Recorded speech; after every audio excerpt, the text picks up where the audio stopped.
Hi everyone, we're Group 5. For those of you that don't know us yet, I'm Tristram. Hi, I'm Tina. I'm Ellie. I'm Freya. And I'm Seb, and today we'll be telling you about our product, EcoDetect. Before we get into talking about the products, I think first we should address two issues, food waste and plastic waste from food packaging. According to a 2025 study from Business Waste, each year the UK throws away around 9.5 million tonnes of food. In addition to this, in Our World in Data 2024 study, they reported that plastic packaging makes up 40% of the worldwide plastic per year. And that's around 142 million tonnes of waste a year. And so our solution to these issues is our new sustainable smart packaging solution, EcoDetect. So I'm going to talk about the Sustainable Development Goals that we believe our product aligns with. I'm going to talk about this before we introduce the product, just to give a bit of background. So we're focusing on number 12, responsible consumption. We believe we're working towards this goal as we're using sustainable materials, and through our colorimetric sensors, which we'll hear about in a minute, we are reducing waste production. Our compostable and biodegradable packaging supports a circular economy and reduces waste in landfills and oceans. And for number 13, climate action, we are reducing emissions by using plant-based materials as opposed to plastics, and therefore lowering our carbon footprint. Less food waste results in lower methane due to there's no rotting of the fruit and vegetables. We are also contributing to the industry shift towards a more climate resilience and more sustainable solutions. And then now looking at the pillars for sustainability, we believe our product focuses on the environment but kind of touches on all three. So for the environment, as previously mentioned, our product is made up of bagasse and NatureFlex, and these are both compostable and biodegradable, and this will lead to reduced food waste. For social, we're looking to promote the consumption of safe and healthy food and also create more potential jobs. And for the economy, bagasse can reduce raw material costs. With the spoilage detection, we can reduce the loss in the supply chain. And with our sustainable, innovative product, we can create relationships with eco-conscious consumers and potentially help with future sales. So just to kind of give some context, this is the normal shelf life once the fruit is in the supermarket of the berries, how many days they last. Now we're going to be talking about the materials that we're using for our packaging. So NatureFlex is a next generation cellulose-based film that is a really good alternative to using petroleum-based plastics. So we're hoping that this can increase the shelf life of our product. It's also made from wood pulp, which is compostable and biodegradable, and it's sourced from responsibly managed forests. So we are considering the environment in our product.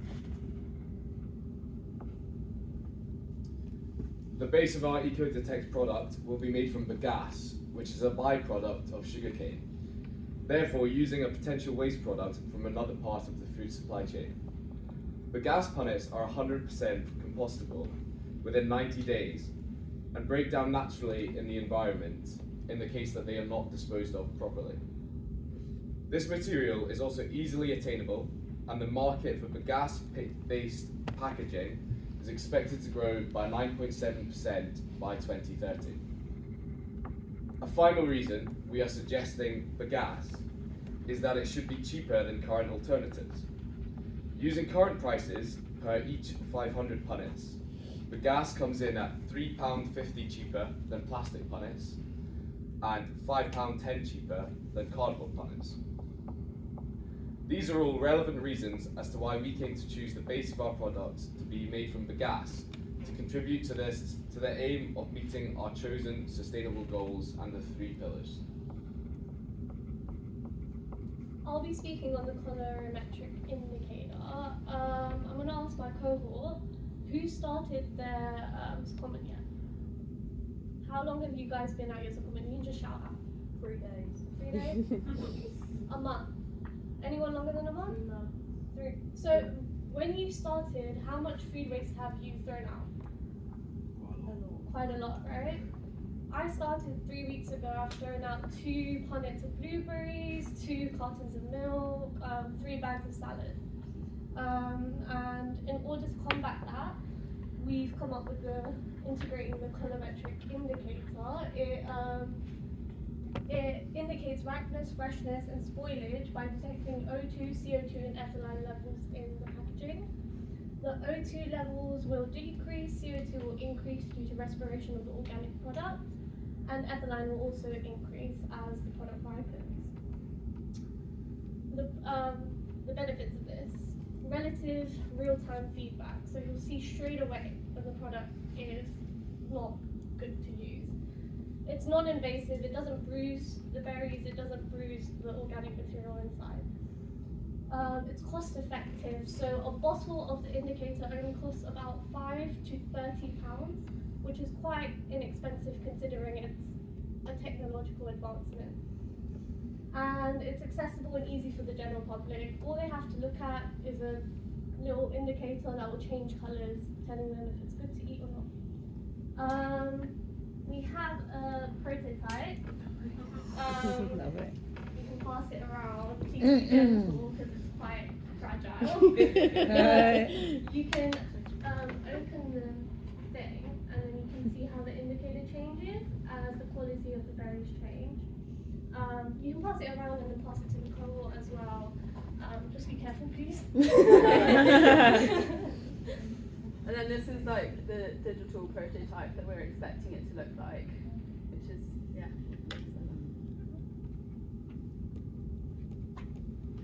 So we made a preliminary budget which was informed by market research and supplier outreach. So we thought that the materials would be the most expensive part, between 20 to 85%, and we based this on a 400 gram punnet, which would be priced between £1.85 and £4.43.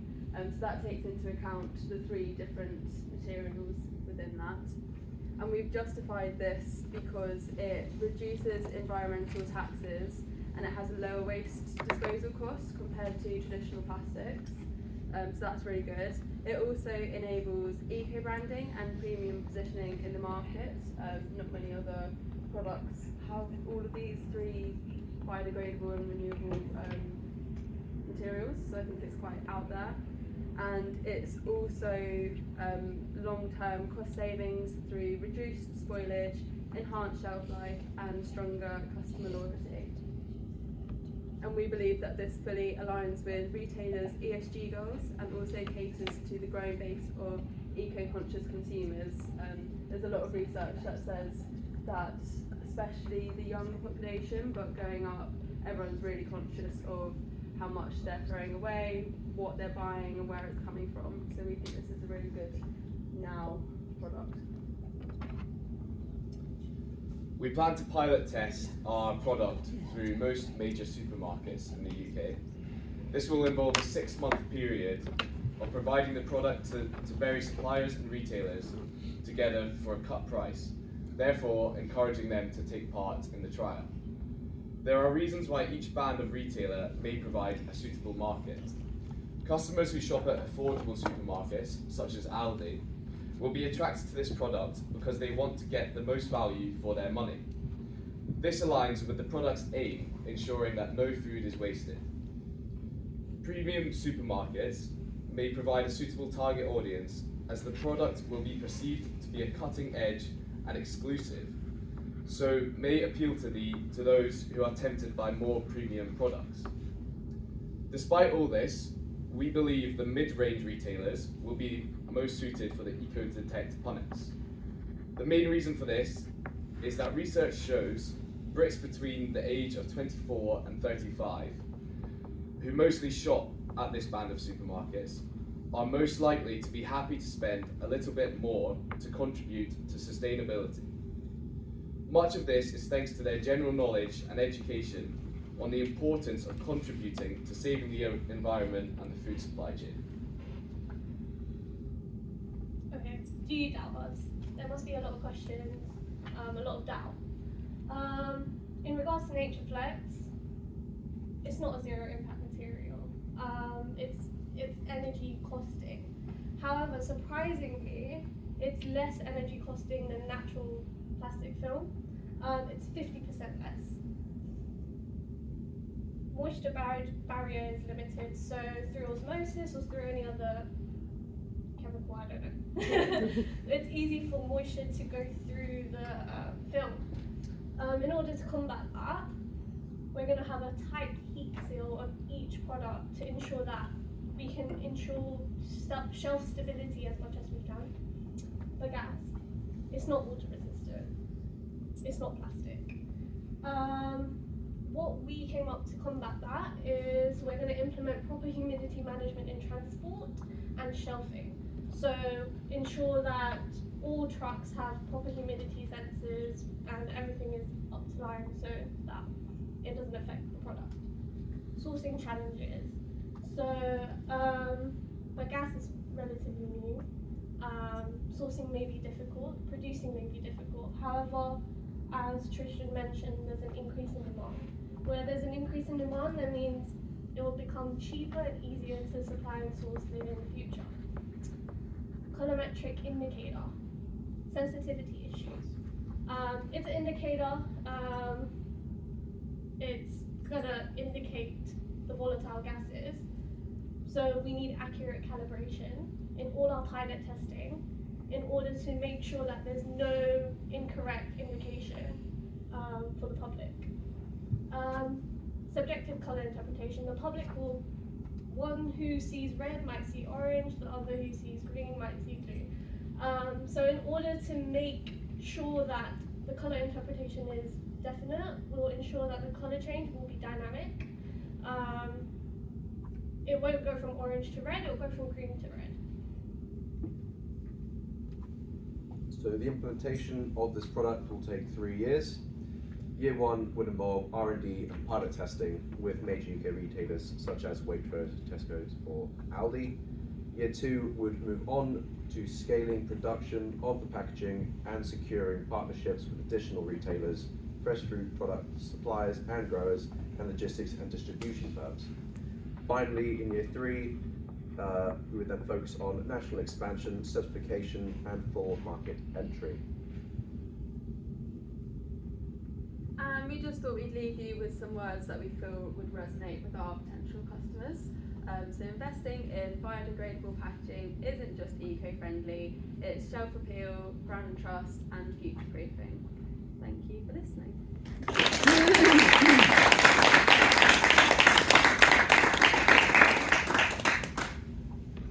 So there's lots of different packaging in the supermarket. Most suppliers will want to use packaging which can be used for more than one product. Am I right in thinking that yours will predominantly be used for berries and can it be used across different products? Anything that comes in a pallet, so grapes as well. Okay. I'm not sure if there's any other prunes, satsumas, things like that. That could be possible as well. And the chemical indicator works on any organic material, anything that respires. So it's not just specific to berries. Okay. And with the chemical indicator, you said it turns from red to green. This might be a little bit of a question. How do you deal with people who are maybe colourblind? Because obviously red, green colourblindness is fairly common. We make sure that there's some type of warning that, you know, if you are red-green colourblind, blue, I don't know what the other colourblind is, but if you're red-green colourblind, please note that this product is censored through red-green colouring. So, you know, consult someone else, or maybe after pilot testing we can come up with other colours that might be more inclusive to everyone, because obviously we don't want to make anyone feel segregated or anything like that, but that would come with pilot testing and stuff like that. Is that your own original idea, the indicator? No, it was created in 1905 by a German scientist called Richard van Gelsen.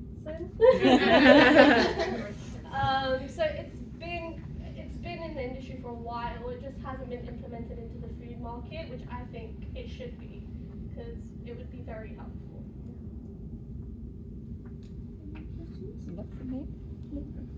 Christian Shaw? Yeah, the smart bit is the sensor. So why don't you just focus on being the sensor manufacturer and supply all the packaging companies, because they will obviously follow suit in Bagasse and some of those films. scale down your operating costs. You've got a very small sensor, you can license that to a third party to produce it. You can then get high profit margins from it. Our company ethos again is to be completely biodegradable, to be completely, eco-friendly. So it'd be hypocritical to implement a sensor and then all the other part of our packaging has no influence in sustainability. So in order to complete our ethos, we think it'd be best and ideal to have every part of our product being eco-friendly. Obviously, in the wider world, it may not work out, but maybe in time, we could have each aspect be its own industry. So even though we're doing it in one product, when people start taking on the indicator, then we can supply to others as well. It won't just be us. Also, the other punnets haven't got the tight seal, so it doesn't really work with the gases and the indicator and everything. So that's why we combined all three. Because they're all their own things separately, but by combining them, that has kind of created how they can all work together. No, I mean, 10 out of 10, just stuck to your values. I think another option is your licensing to third parties, supplying the packaging. You could get another revenue stream with your technology licensing. Yeah, in the future. Then well done. Thank you very much. Thank you.